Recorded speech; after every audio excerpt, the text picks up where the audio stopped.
Before we get started, make sure to subscribe to the channel and like this video. That way, you'll always stay connected to our stories and never miss the next adventure. So, here's the thing about humans that the rest of the galaxy can't quite wrap their various appendages around. They have this weird, almost supernatural ability to look at something that could absolutely kill them and decide that making friends is a reasonable course of action. Not a smart action, mind you. Not a safe action. But reasonable? Sure, if you're completely out of your mind.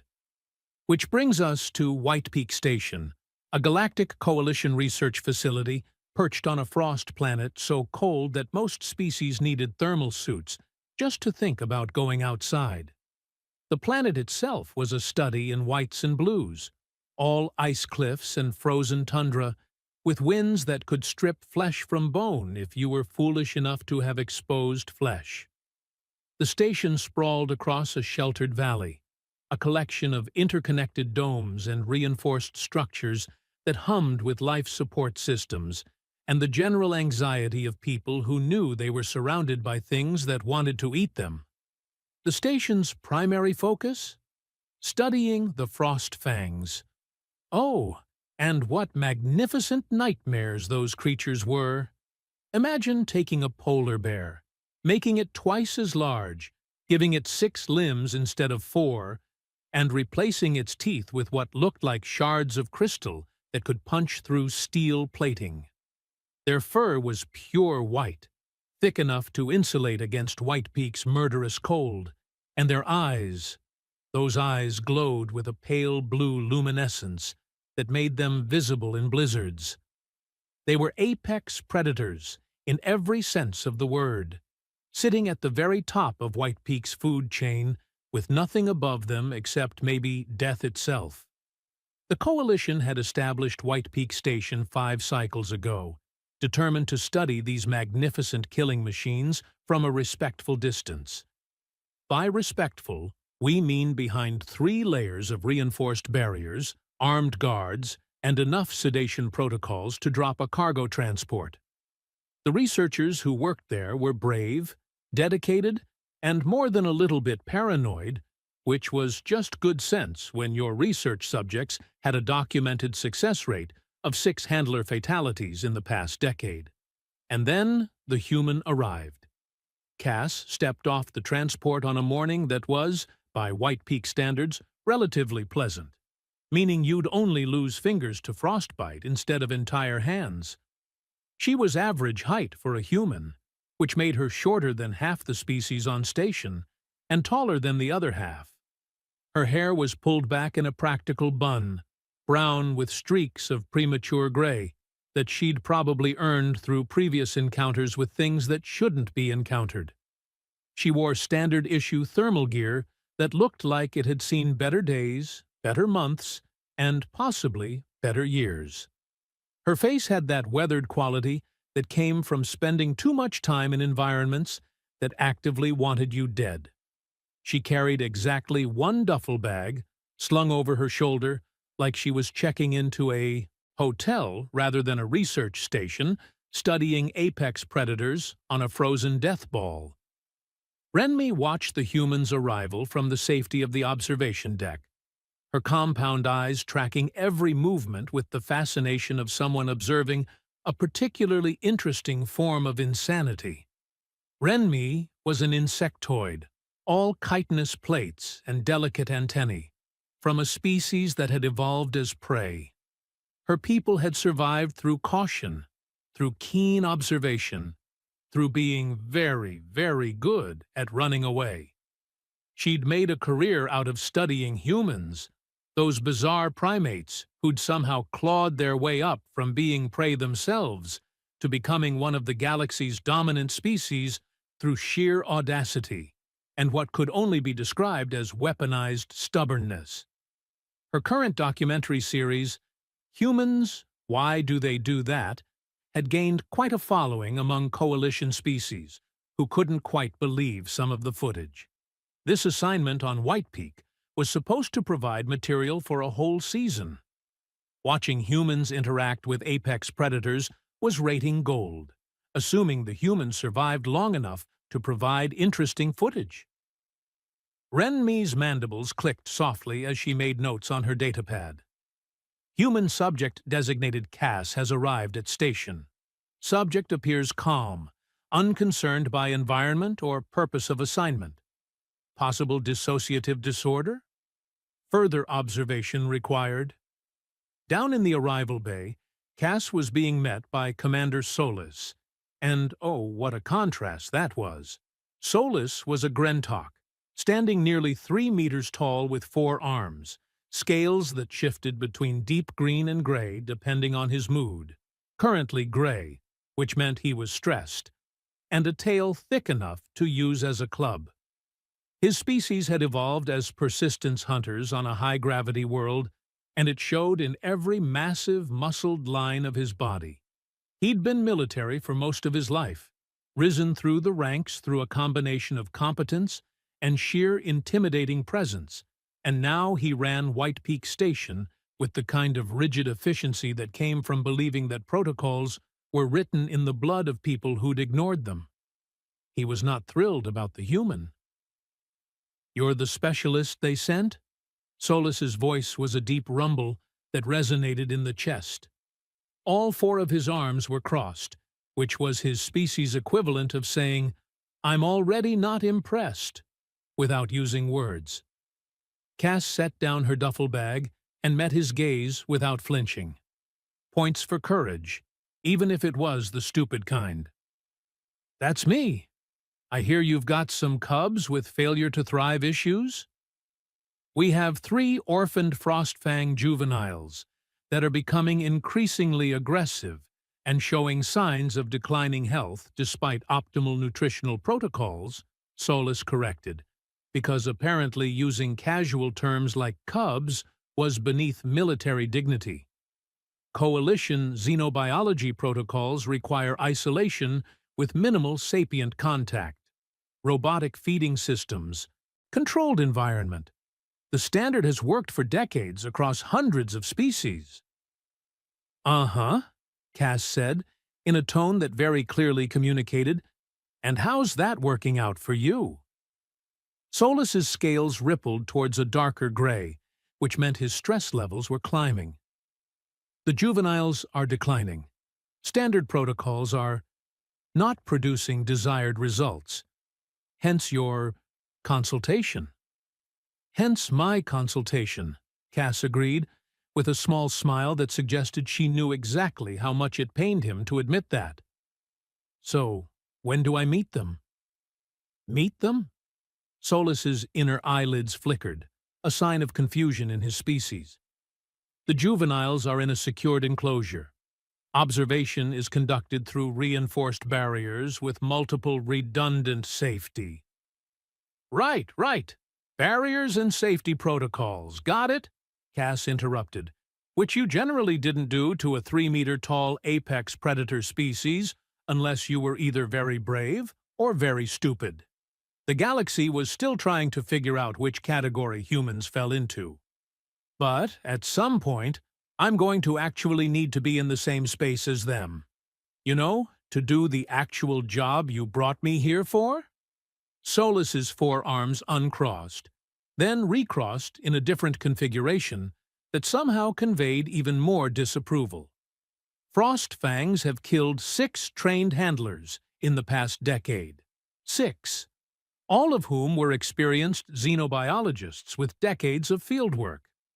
The juveniles may be young, but they're still apex predators with bite force sufficient to crush bone and reflexes faster than most species can track. "Yeah," Cass said, with the kind of casual agreement you'd use when someone told you the cafeteria was serving meatloaf. "But were any of those handlers human?" And there it was, that particular brand of human logic that made the rest of the galaxy want to scream into the void. The kind of reasoning that went, "Yes, this thing is incredibly dangerous and has killed multiple trained professionals. But none of those professionals were from my species, so clearly I'll be fine." Solis stared at her. All four hands moved to his hips, which in his body language was roughly equivalent to a human pinching the bridge of their nose in frustration. You cannot possibly be suggesting that your species' biology gives you some kind of immunity to being torn apart by apex predators. Not immunity, Cass said cheerfully, picking up her duffel bag.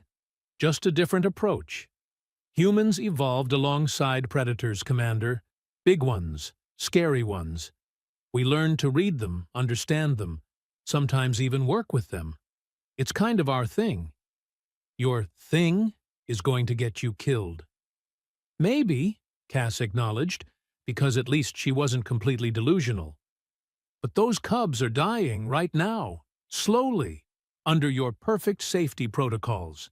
So we can either try something different, or you can explain to the Coalition why 3 orphaned apex predators died under your watch, because you were too afraid to let someone try. Ooh, low blow. Solis's scales went almost black, which meant she'd hit a nerve. Good commanders hated losing anyone under their care, even if anyone was technically classified as research subjects rather than personnel. Up in the observation deck, Renmi's antennae quivered with excitement. Human subject has challenged authority figure with emotional manipulation tactics. Subject appears to have no fear response, or has suppressed it to pathological degree. Commander appears agitated. That was putting it mildly. Solis looked like he was trying to decide whether to have Cass thrown off the planet or just locked in a supply closet until her transport back arrived. Finally, his scales slowly lightened back to gray. You will observe protocols. You will wear full protective gear. And you will not, under any circumstances, enter the juvenile enclosure without my explicit authorization and armed backup. Sure thing, Commander, Cass said, with the kind of cheerful agreement that both parties knew was absolutely meaningless. Solis led her through the station, pointing out the various facilities with the clipped efficiency of someone doing a tour they'd done 1,000 times. Medical bay here, residential quarters there, cafeteria serving 17 different species' dietary requirements, research labs processing data on everything from White Peak's unique ice formations to the mating calls of the lesser snow burrowers. Standard station stuff, really, all very organized and very safe behind very thick walls. And then they reached the frost fang enclosure, and the temperature of the conversation dropped even faster than the temperature outside. The enclosure was massive, taking up an entire dome section of the station. Through the reinforced transparent panels, you could see a carefully recreated slice of White Peak wilderness. Ice formations, frozen pools, rocky outcroppings, even an artificial snow generation system to keep everything properly hostile to life. In the center, in a sheltered area beneath an ice overhang, 3 shapes huddled together. The cubs. Calling them cubs almost felt cute, which was a dangerous word to use for creatures that were already the size of adult earth wolves and would eventually grow to be the size of small ground vehicles. Their fur was still fluffy, though, with that baby-soft quality that hadn't yet developed into the weatherproof armor of adult frost fangs. Their crystalline teeth were visible even at this distance, catching the light like shards of ice. They moved with the uncoordinated energy of young things, all oversized paws and uncertain movements. They also looked miserable. One, the largest of the 3, paced restlessly around the perimeter of their area, occasionally snarling at nothing. The second, smaller and slighter, pressed itself into the corner of the ice overhang, shaking despite the thick fur. The third, middle-sized, sat between the other 2, looking lost and confused in the way that young creatures did when their world had suddenly stopped making sense. Cass pressed close to the observation panel, her breath fogging the reinforced material. Her expression shifted, losing that casual confidence and settling into something softer, sadder. How long since they lost their mother? 12 days, Solus answered, his voice losing some of its military crispness. Even he wasn't immune to the sight of suffering young. Avalanche in the northern ranges. She was buried before we could mount a rescue. Coalition recovery teams found the juveniles attempting to dig her out. They'd been at it for nearly 2 days. Damn! Even the narrator had to pause for that one. 2 days of 3 babies trying to dig out their dead mother in sub-zero temperatures. The galaxy could be cruel in ways that had nothing to do with intelligence or malice, just the cold mathematics of ice and gravity, and really bad timing. They haven't been eating properly, Solus continued. Medical scans show declining health markers. They're aggressive towards the feeding robots, destructive to the enrichment items we've provided, and they're not sleeping in normal patterns. We've consulted every xenobiology specialist in the Coalition. The consensus is that some species simply cannot be raised in captivity without their biological parent, regardless of our best efforts. So, the plan is what? Let them die? Cass's voice was flat, carefully controlled. The plan is to keep trying everything within ethical and safety protocols until we either find a solution or we have to make the difficult decision to end their suffering humanely. Solus's scales darkened again. I don't like it either. But sometimes there are no good options. Cass was quiet for a long moment, just watching the cubs. The anxious one had started a high-pitched whining sound that carried through the sound system, a cry that probably would have brought an adult frost fang running from kilometers away. Here, in this enclosure, it just echoed off the walls, unanswered. I'm going in tomorrow morning, Cass said finally.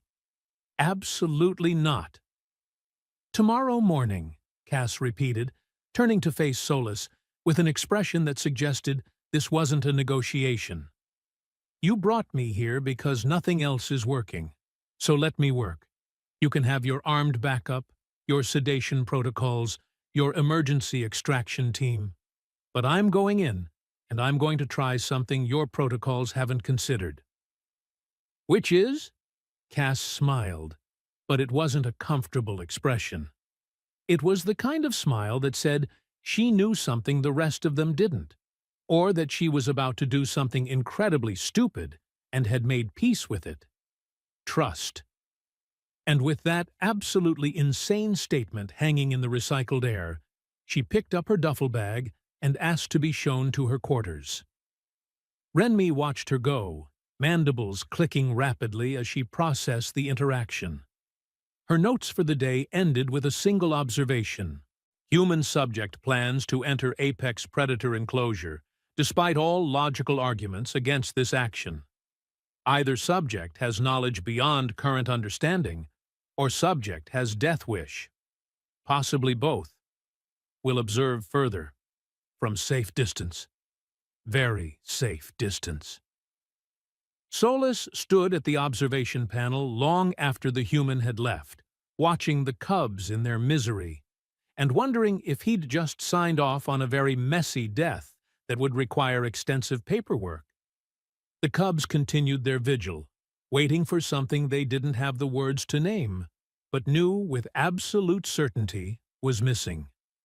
Tomorrow was going to be very interesting, in the ancient curse kind of way. Morning on White Peak arrived with all the warmth and welcome of a kick to the teeth, which is to say the sun rose, technically, but you wouldn't know it through the swirling snow and perpetual gray that passed for daylight. Inside the station, however, things were heating up in ways that had nothing to do with the thermal regulators.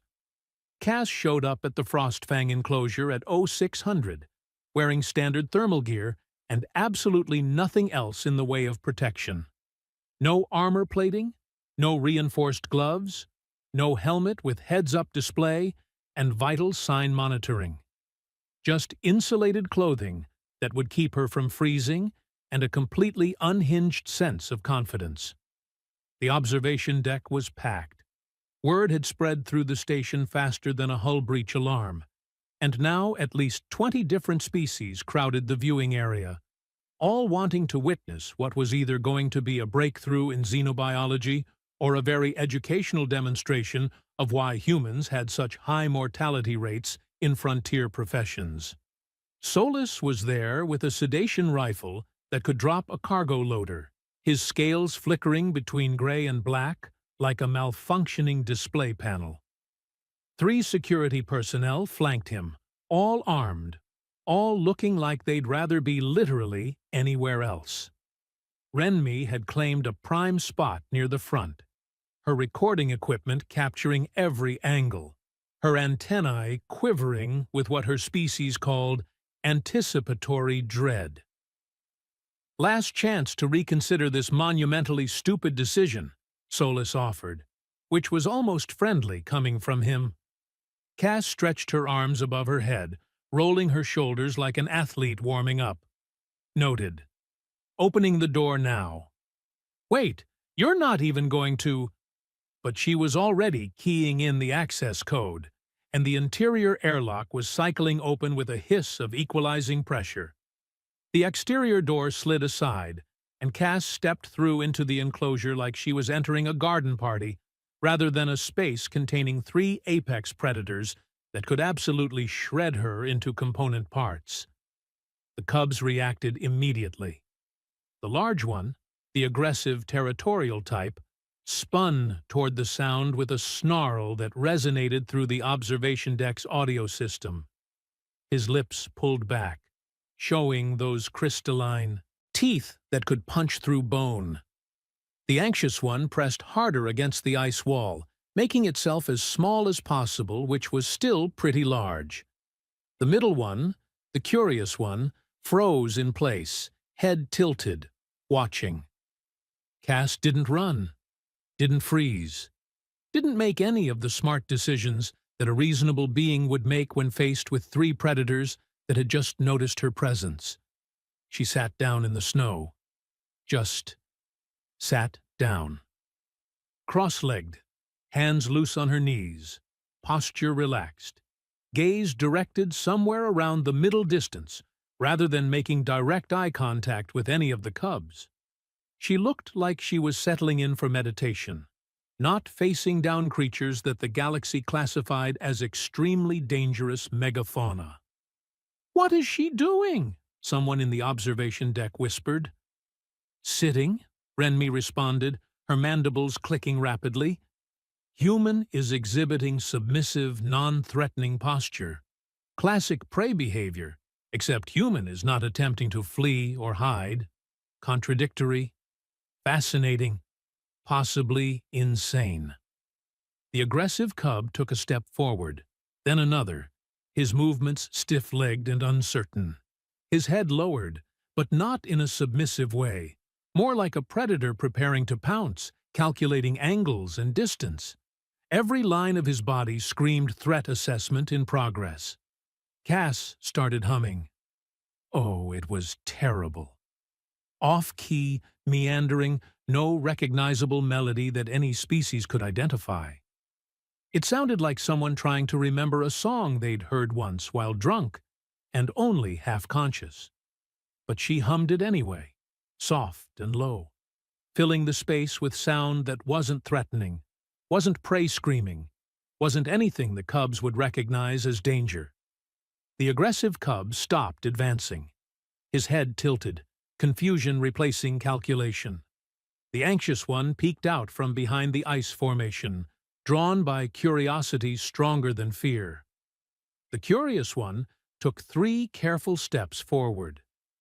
Minutes passed, long minutes, where nothing happened except Cass sitting and humming her terrible song, and 3 cubs slowly, incrementally, deciding that maybe this strange creature wasn't food, wasn't threat, wasn't anything their instincts had programming for.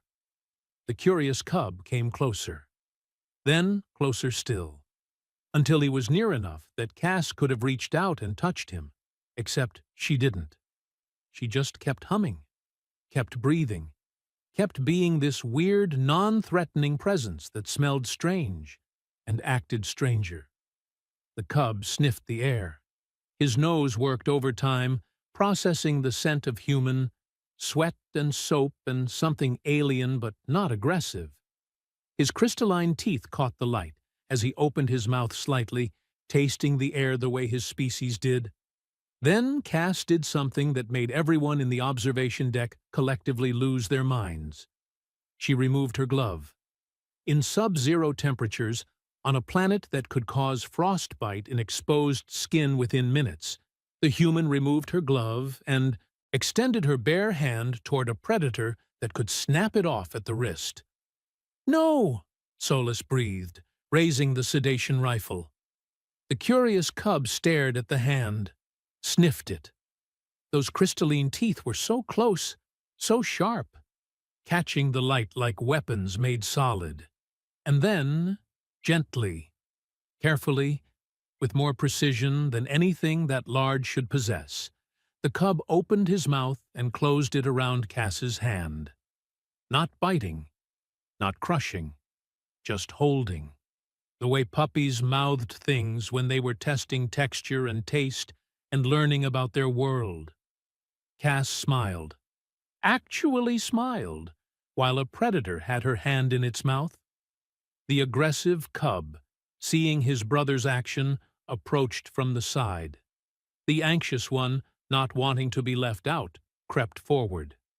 And then all three were there, mouthing her hands, her arms, her shoulders, their teeth scraping skin but not breaking it, their breath hot against the freezing air, their weight pressing against her as they tested this strange creature that sat still and hummed terrible songs and didn't fight or flee.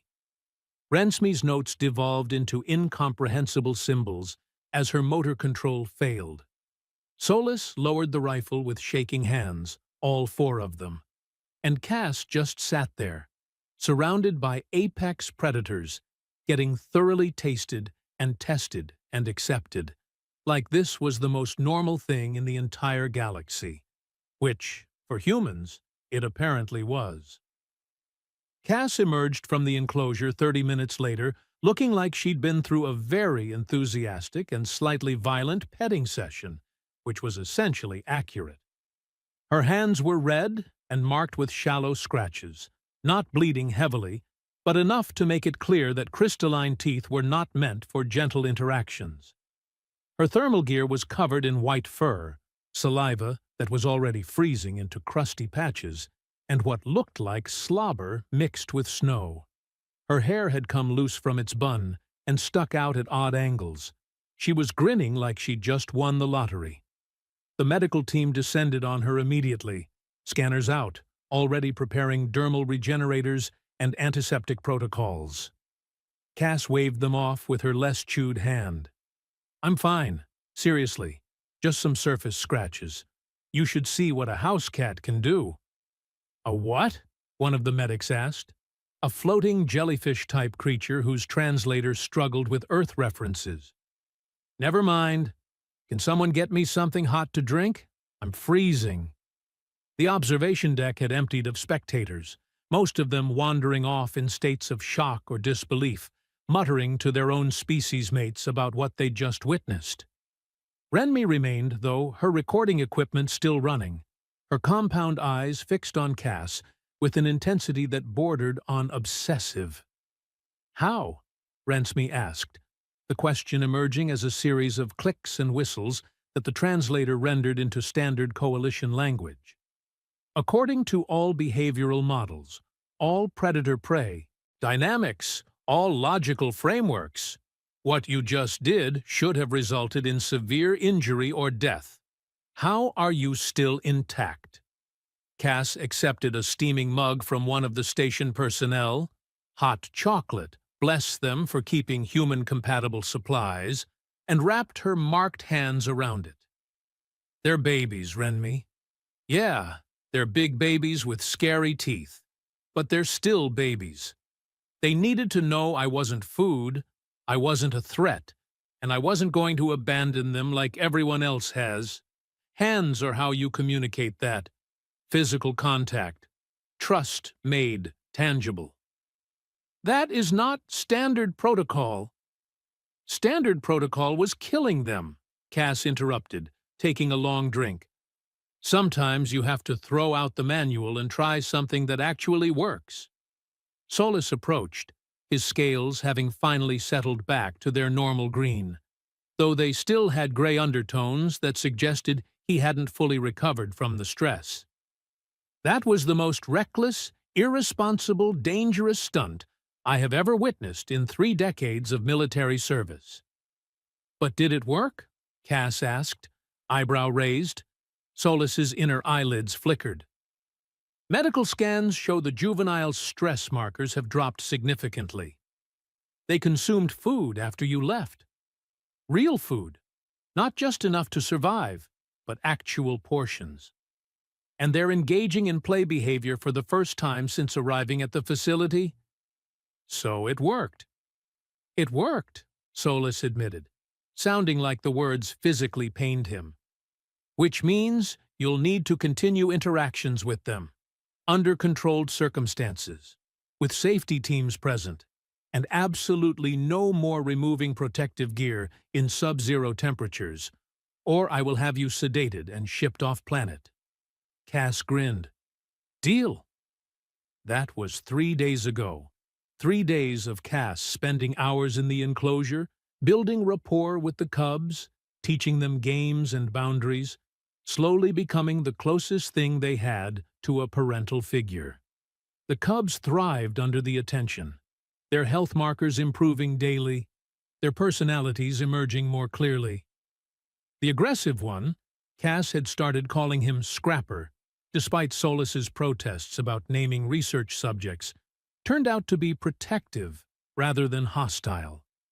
The anxious one, Whisper, just needed patience and gentle encouragement. And the curious one, Drift, was into everything with the fearless enthusiasm of the young and stupid. Things were going great, really. Progress was being made. Data was being collected. Renmi was getting incredible footage for her documentary. And then the Alpha showed up. It happened on a morning that started like any other.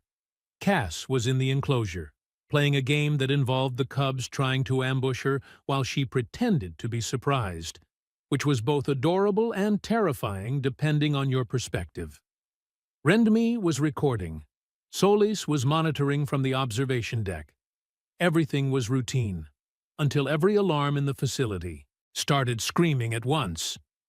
Perimeter breach, Sector 9. The automated system announced in that calm voice that emergency systems used regardless of how not calm the situation was. Large predator detected. Non-hostile posture, but proximity violation. All personnel to safe zones. Repeat, all personnel to safe zones. Solus was moving before the announcement finished, his military training kicking in with the smooth efficiency of someone who'd drilled emergency responses until they were muscle memory. Lock down the juvenile enclosure. Get Cass out of there now, and someone tell me what we're dealing with. The security feed from Sector 9 appeared on the main display, and every being in the observation deck went very, very still. Standing at the outer fence, close enough to touch the reinforced barriers, but making no attempt to breach them, was the largest frost fang anyone at the station had ever seen. His fur was pure white except for a pattern of gray that ran down his spine like a ridge of stone. Scars crossed his face and shoulders, the kind you earned through surviving things that should have killed you. His crystalline teeth were visible even with his mouth closed, longer than Cass's forearm.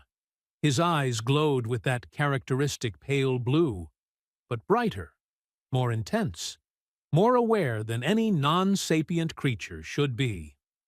That's Shardwing, someone whispered. That's the regional Alpha. Shardwing was legend among the researchers. They'd been tracking him for 5 cycles, watching from a distance as he maintained a territory that spanned hundreds of kilometers. He was the dominant male of the northern ranges, the creature that other frost fangs deferred to, the genetic jackpot that the Coalition desperately wanted samples from but had never dared approach. And somehow, he knew his dead packmate's cubs were at the facility. Inside the juvenile enclosure, the cubs went absolutely insane. They rushed to the side facing Sector 9, crying out with vocalizations that were simultaneously distress calls and joyful recognition. They scratched at the barriers, whining, desperate to reach the massive form waiting outside. Cass stood frozen, watching the cubs' reaction, then turned her gaze toward where the security feeds would be displaying. "That's their pack alpha, isn't it?" "Get out of the enclosure," Solus ordered through the comm system. "Now!" "He's not attacking," Cass observed, already moving toward the airlock, but slowly, watching the cubs' distress escalate. "Look at him. He's waiting. He's a 500-kilo apex predator who has bypassed multiple security measures." He walked up to the fence and sat down. Cass interrupted. "That's not bypass behavior. That's... Wait, is he waiting for permission?" "It is a non-sapient predator," Solus said, his voice tight with stress. "It does not understand permission. Non-sapient doesn't mean stupid." Cass had exited the juvenile enclosure, but was already heading toward the main corridor, moving with purpose. "He knows those cubs are here. He knows we're here. And he's waiting instead of forcing entry. That's not random behavior." "Where are you going?" Solus demanded. "To talk to him." The observation deck erupted in protest from multiple species, all of whom had very reasonable objections to the humans' plan, ranging from "you'll die" to "you'll definitely die" to "you'll die and it will be horrible." Cass ignored them all, already requesting access codes to Sector 9, already planning an approach that would either be remembered as brilliant or as the dumbest last decision ever made.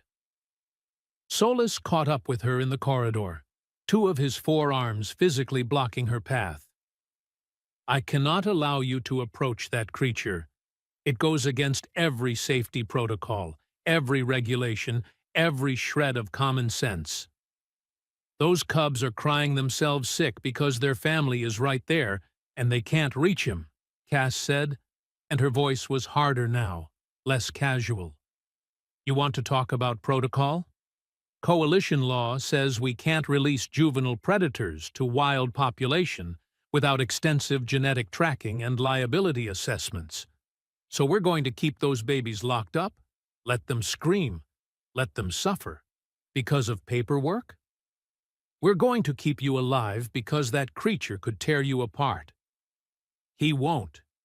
You cannot possibly know that."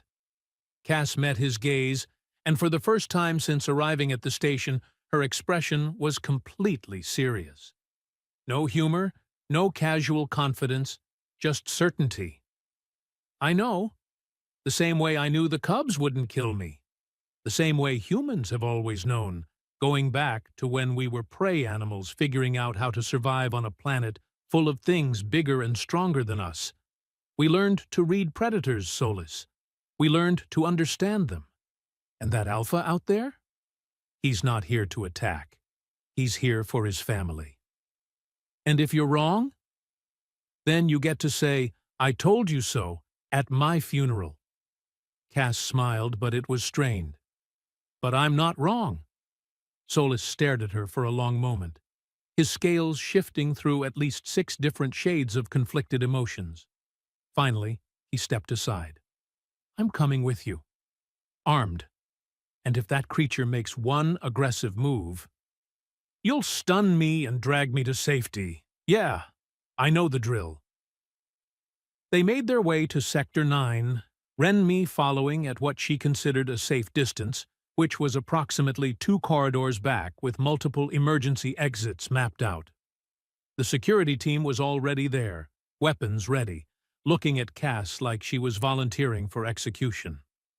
Through the reinforced windows, Shardwing remained exactly where he'd been, sitting in the snow like a monument to patience and controlled power. His eyes tracked their approach, intelligent and assessing. Cass stood at the inner door, the last barrier between her and the Alpha. Her hands, still marked from the cub's enthusiasm, rested on the access panel. Last chance for anyone to tell me this is a terrible idea. It is a terrible idea, Solis said. Noted. Cass keyed the door open. The cold hit first, that brutal white peak cold that made the station's climate control feel tropical by comparison. Then the scent, wild, animal, the musk of something that ruled its territory through strength and survival. And finally, the presence. Shardwing was massive in a way that recordings and distance didn't quite capture. He could fit Cass's entire body in his mouth without straining. He didn't move, just watched as she stepped out into the snow. No weapons, no protection. Nothing but crazy human confidence, and hopefully not misplaced trust. Cass walked forward slowly, hands visible, posture non-threatening. She stopped about 5 meters away, close enough to talk, far enough to run if her calculations were catastrophically wrong. "Hey there, big guy," she said softly. "I've been taking care of your cubs. They miss you. You miss them?" Shardwing's head lowered, those glowing eyes fixed on her with an intensity that felt like being scanned, assessed, judged at some fundamental level. Then his nose lifted, scenting the air, and Cass realized what he was smelling. The cub's scent. All over her clothes, her skin, her marked hands. The Alpha rose to his feet, impossibly huge, all muscle and predatory grace, and took one step forward. Solis's rifle came up, but Cass held out a hand in warning, not looking away from Shardwing. Another step, another. Close enough now that she could feel the heat radiating from his massive body. See the individual scars that mapped a history of survival. Count the teeth that could end her in seconds. Shardwing lowered his head, pressed his massive skull against her torso, and the force of it nearly knocked her backward. It was a gesture the researchers had documented in pack interactions. Skull pressing. A sign of acceptance, of trust, of family bonds being acknowledged. The Alpha was claiming her as part of his pack structure, recognizing her role with the cubs, giving approval in the only language that mattered. Cass's hands came up, rested against the thick fur of his neck, and she laughed, relieved, exhausted, triumphant. "Yeah, you're a good dad, aren't you? Want to see your kids?" Behind the barriers, Solis slowly lowered his rifle, his scales shifting to a color that didn't have a human translation, but roughly meant, "I have witnessed something impossible, and now must reconsider everything." Renmai's recording equipment captured the moment from 6 different angles, and her notes for the day consisted of a single repeated phrase: impossible, impossible, impossible. And yet, getting a 500-kilo apex predator through a research facility designed to keep apex predators out turned out to be a bureaucratic nightmare that made actual nightmares look pleasant by comparison. But Cass had momentum now, and momentum combined with human stubbornness was a force that could apparently move mountains, or at least move paperwork fast enough to give administrators headaches. Shardwing followed her through the corridors like the world's most terrifying puppy, his massive form somehow navigating the spaces without destroying anything important. Personnel flattened themselves against walls, fled into side rooms, or just stood frozen in shock as the legend of the northern ranges padded past them with crystalline claws clicking on the floor. When they reached the juvenile enclosure, the cubs lost their minds completely. They threw themselves against the transparent barrier, crying out, their tails whipping with excitement. Shardwing responded with a low, rumbling vocalization that resonated through the floor, and Cass felt it in her chest, a sound of reassurance, of family, of pack bonds that transcended species understanding. The reunion was everything you'd expect, and nothing the researchers had protocols for. Shardwing entered the enclosure and was immediately swarmed by 3 overexcited cubs who climbed over him, bit his ears, rolled with him in the snow while making sounds of pure joy. The alpha tolerated it all with patience, occasionally pinning one of them gently with a paw to groom their fur or correct their behavior with a careful nip. It was beautiful. It was unprecedented. And it was absolutely against every regulation in the Coalition Handbook. The emergency staff meeting happened 3 hours later, with Cass sitting across from Solus, while a dozen different department heads attended via hologram, all of them looking like they'd aged considerably in the past few days. "We cannot keep a wild apex predator at a research facility," the lead administrator stated, a floating gas being whose form rippled with agitation. "Liability alone would bankrupt the station, and Coalition law specifically prohibits long-term captivity of apex predators without extensive justification." "So we release them," Cass said. "The juveniles cannot survive in the wild yet," Solus countered. "They're too young, too dependent. They need at least another month of development and training. Then Shardwing trains them here." The silence that followed was the kind that happened when someone suggested something so absurd that brains needed time to process it. "Integration protocol," Cass continued, leaning forward. "Let the alpha stay at the facility temporarily. He teaches the cubs survival skills in a controlled environment. We get unprecedented research data on frost fang pack dynamics and juvenile development. And when the cubs are ready, we release all of them together. Everyone wins." "That has never been done," the administrator said. "Cool. Let's make history." More silence. Then Solus's scales shifted to a color that might have been grudging respect. It could work. The juveniles would learn proper behaviors from their alpha. We could document the entire process, and a successful reintegration would be a major achievement for the Coalition's conservation efforts. "There's one condition," another administrator added, a crystalline being whose voice chimed like bells. "The Alpha only tolerates personnel presence when the human is there, which means you'd need to be the liaison, Cass, the bridge between our facility and wild predator." "I can do that," Cass said, like being the only thing standing between cooperation and disaster was just another job requirement. And so began the strangest month in White Peak Station's history.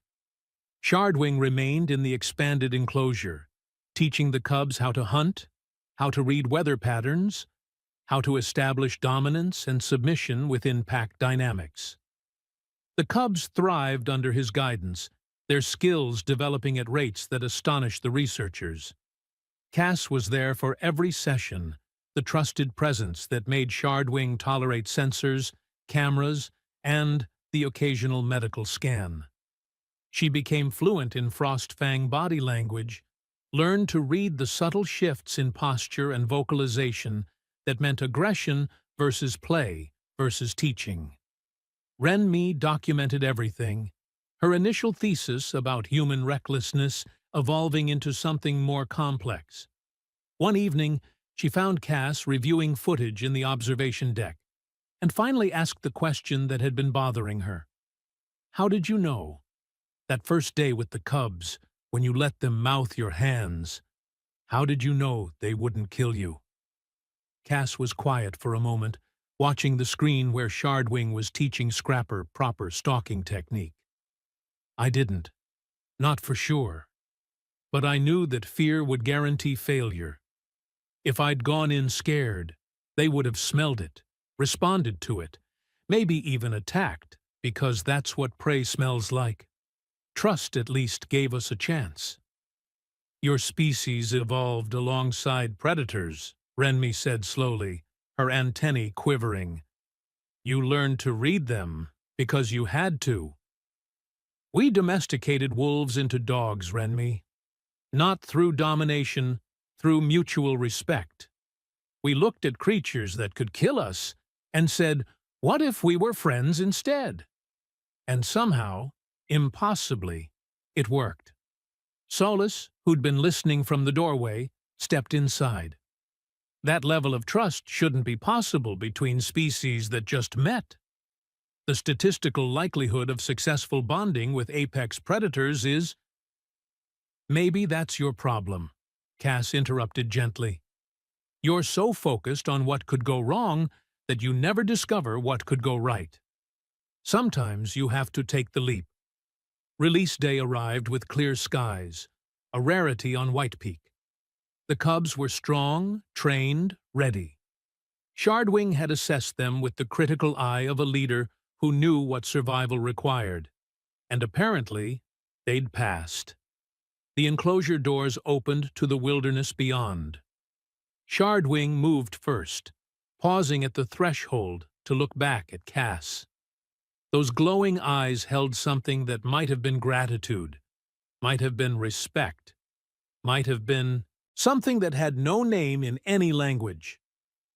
The cubs followed, but not before each one approached Cass for a final goodbye. Gentle mouths on her hands, the same trust they'd shown that first day, now given freely. Scrapper, whisper, and drift. No longer failing, no longer lost, just young predators ready to claim their place in the world. They disappeared into the snow and ice, 4 white forms becoming part of the landscape, and Cass stood at the threshold watching until they were gone. Remarkable, Solus said quietly. Against all odds, against all protocols, you succeeded. We succeeded, Cass corrected. I just showed up and trusted them to be what they were meant to be. Renmi's documentary would eventually win awards across the coalition. Its thesis fundamentally changed. Humans, why do they do that? Became humans, the species that chooses trust. Her final notes read, they possess an extraordinary capacity for trust that borders on supernatural, and somehow, terrifyingly, magnificently, it works. Cass shipped out the following week, off to another assignment, another impossible situation. Her hands still bore scars from crystalline teeth. Badges of honor that proved sometimes the craziest risks led to the most beautiful outcomes. And in the northern ranges of White Peak, a pack of 4 moved through the snow, led by an alpha who'd learned that trust could bridge the impossible gap between species, taught by a human who'd understood what everyone else had missed. That predators and prey, fear and trust, wild and tame, these weren't opposites. They were just choices. And humans, those magnificent lunatics, kept choosing trust.